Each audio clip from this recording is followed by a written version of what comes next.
خواب کو لوگ قرآن مجید کی بعض تفسیر کرنے کے لیے استعمال کرتے ہیں. قرآن مجید کی تفسیر جو اللہ کے نبی صلی اللہ علیہ وسلم نے اپنی زبان مبارک سے بتلائی اسی چیز سے ہو سکتی ہے، اور اللہ کے نبی صلی اللہ علیہ وسلم کی احادیث سے ہو سکتی ہے، اور صحابہ کرام نے جس چیز سے سوچا ہے،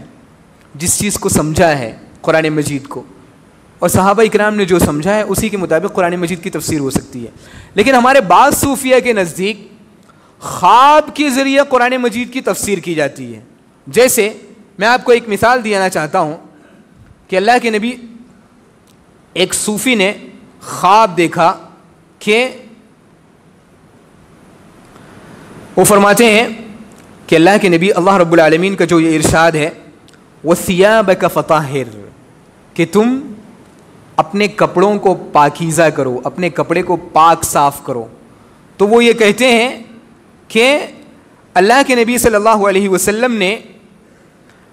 اس آیت کی یہ تفسیر بیان کی کہ تم اپنے جسم سے 5 طرح کی چیزوں کو اتار دو.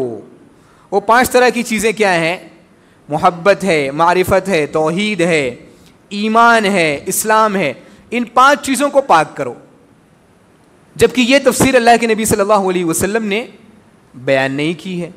تو خواب کا استعمال اللہ رب العالمین کی کتاب قرآن مجید کی تفسیر کو بتانے کے لیے ہمارے بعض اہل بدعت کرتے ہیں. اسی طریقے سے خواب کا استعمال بعض اہل بدعت حدیث کو صحیح اور ضعیف بتانے کے لیے کرتے ہیں. علماء نے کسی بھی حدیث کو صحیح اور ضعیف کو بیان کرنے کے چند قواعد اور چند اصول بتائے ہیں. لیکن ہمارے بعض صوفیہ کے نزدیک اگر انہیں شک ہو کہ کوئی حدیث صحیح ہے کوئی حدیث ضعیف ہے، ان کے یہاں سب سے آسان طریقہ یہ ہے کہ وہ سو جائیں، خواب میں دیکھ لیں، خواب میں ان کو پتہ چل جاتا ہے کہ حدیث صحیح ہے حدیث ضعیف ہے. یہ بڑا آسان طریقہ ہے ان کے نزدیک. اسی طریقے سے خواب کا استعمال مختلف قسم کی دعائیں ایجاد کرنے کے لیے کیا جاتا ہے کہ فلاں بزرگ نے خواب میں دیکھا کہ تم 1000 مرتبہ اللہ کے نبی صلی اللہ علیہ وسلم پر درود پیش کرو تو تمہاری یہ تمنا پوری ہو جائے گی. تم 30 مرتبہ صبح اٹھتے وقت سورہ یاسین پڑھو تو تمہارے گھر میں رزق آئے گی، تمہارے گھر میں پریشانیاں اور تنگی وغیرہ ختم ہو جائیں گی. دلیل فلاں بزرگ نے خواب میں دیکھا ہے اور فلاں بزرگ بڑے نیک ہیں، یہ دلیل. چوتھی چیز، خواب کا تذکرہ کبھی کبھی اپنے جو مشائخ ہوتے ہیں، ان کے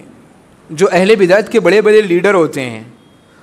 ان کی تعظیم کو بیان کرنے کے لیے خواب کا تذکرہ ہوتا ہے کہ فلاں بزرگ کے بارے میں اللہ کے نبی صلی اللہ علیہ وسلم نے یہ بتلایا ہے کہ تمہیں اگر علم حاصل کرنا ہے تو فلاں جگہ پہ رہنے والے شخص سے علم حاصل کرو. اس چیز کو خواب کے ذریعہ بیان کیا جاتا ہے، اس لیے کہ ایسے ہی اگر اسٹوری بیان کری، ایسے ہی اسٹوری بنا کر بیان کی جائے تو لوگ اس چیز کو جلدی قبول نہیں کریں گے. تو لوگ کیا کرتے ہیں، بہت سارے نیک لوگ جو اپنے آپ کو نیک اور بزرگ تصور کرتے ہیں، وہ خواب کے ذریعے ایک کہانی بیان کرتے ہیں تاکہ اس شخص اور اس بزرگ کی قدر و منزلت میں لوگوں کے یہاں اضافہ ہو. جیسے میں نے آپ کو اس کے سامنے ایک مثال دی آپ کو کہ امام غزالی رحمہ اللہ کی قدر و منزلت میں جب اضافہ کرنا ہوا تو لوگوں نے خواب گڑھا کہ اللہ کے نبی صلی اللہ علیہ وسلم کے سامنے ان کی کتاب پیش کی گئی، اللہ کے نبی صلی اللہ علیہ وسلم نے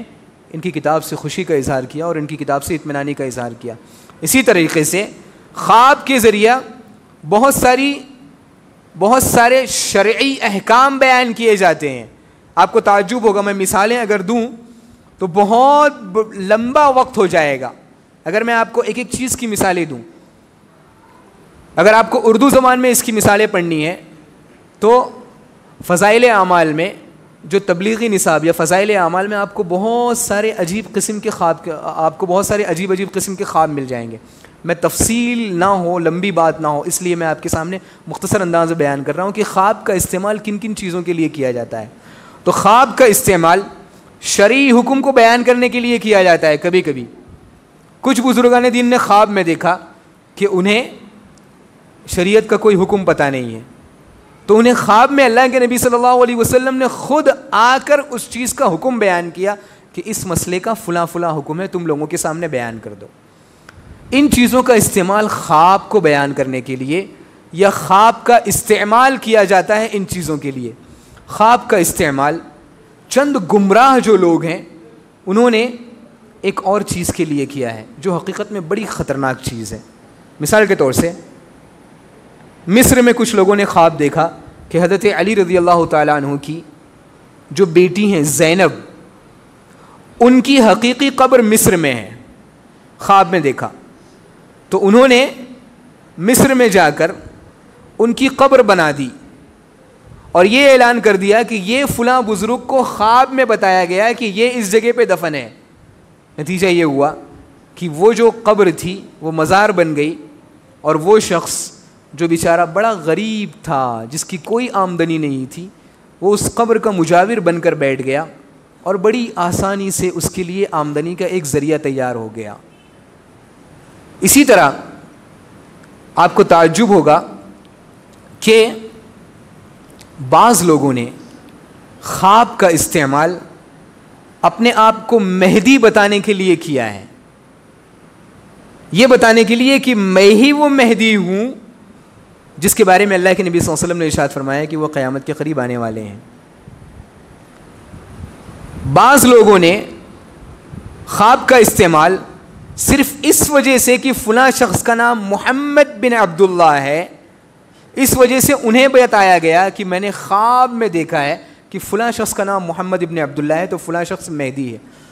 اور اگر میں آپ کو واقعات اور تفصیلات بیان کروں کہ اس کے نتیجے میں کتنے لوگوں نے مہدی ہونے کا دعویٰ کیا خواب کے ذریعے سے اور کتنے لوگوں نے مہدی ہونے کا دعویٰ کرنے کے بعد امت میں فتنہ اور فساد پھیلایا، تو یہ بڑی تفصیلی چیز ہے، ایک پوری تاریخ ہے کہ کس طرح اہل بدعت کے لوگوں نے، اہل بدعت نے خواب کا استعمال مسلمانوں کو گمراہ کرنے کے لیے اور اپنے ذاتی فوائد حاصل کرنے کے لیے خواب کا استعمال کیا.